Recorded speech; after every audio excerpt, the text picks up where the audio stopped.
Hello, everyone. Here on Amplify Women in Research today, I have Dr. Danielle Ostendorf from University of Colorado, Anschutz Medical Campus. She's a postdoctoral research there. Her expertise are in behavior change and physical activity. Thanks for being here today, Dr. Ostendorf. Thanks for having me, Shilpa.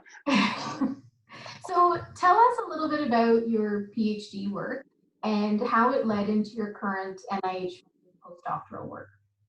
Yeah, so I got my PhD in epidemiology at the Colorado School of Public Health.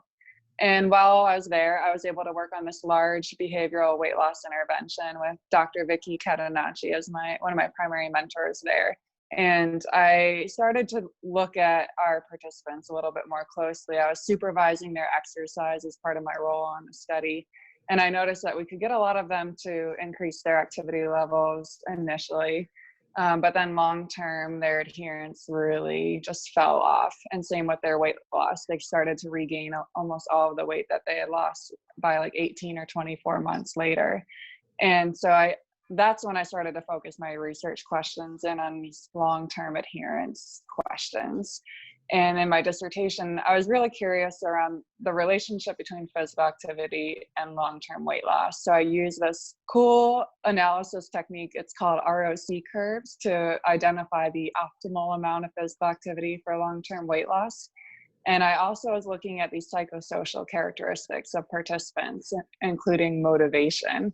And I found that participants who were more motivated for these internal reasons, like enjoyment or because they were doing it for their health, they were more likely to sustain these high levels of physical activity long term compared to participants who didn't have those high levels of motivation. So that led me to my postdoctoral work, which right now I'm designing a program to optimize adherence to physical activity based on motivation.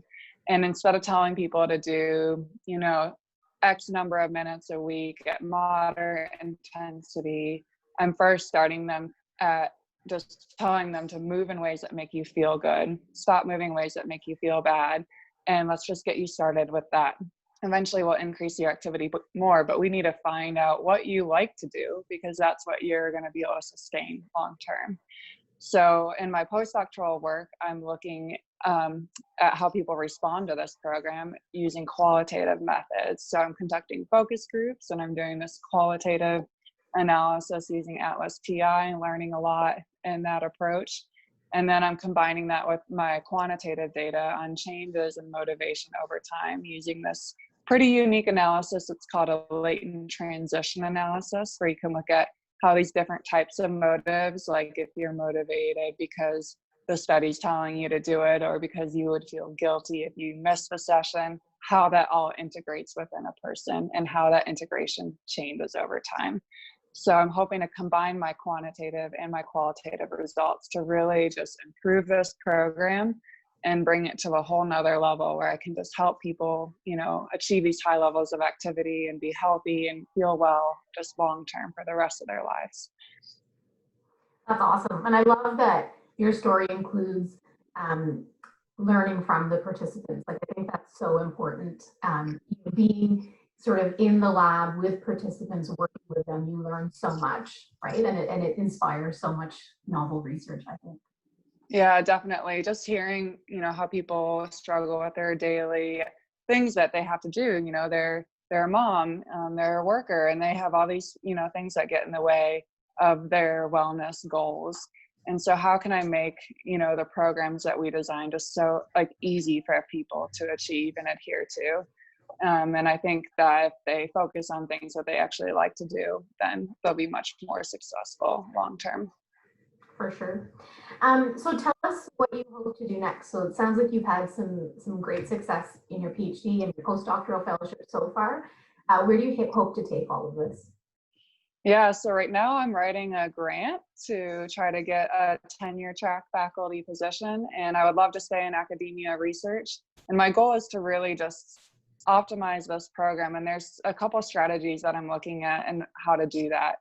And one of them is called the MOST design, which it comes from the engineering framework, but basically it allows you to look at each component of your intervention and determine, is it successful and effective at what you're trying to do. And you can also look at the cost of delivering each component. So that way you'll know, okay, this component is the most effective, but this other component is the least costly. And if I want to scale this up, which I do, I want to bring it to the clinics that are, obesity treatment center in Colorado. I want to bring it to our state level. I want to bring it to national, and I'm trying to think as big as I can for how this program can help everyone that is possible to help. So those are the next steps. And I have to have these optimization, criteria that I'm looking at. And then I'm also looking at how to incorporate this dissemination and implementation research angle. So currently I'm working on a graduate certificate in that to try to gain additional training in that strategy and incorporate that into my work. So that way, when I do get to the time where I can scale it up, I'll know exactly how to do that. That's awesome. Well, thank you so much for taking the time to chat today. And I'm really excited to see what comes from your research program next.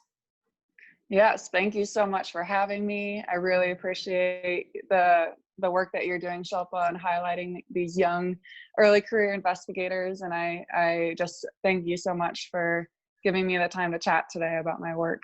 Thank you.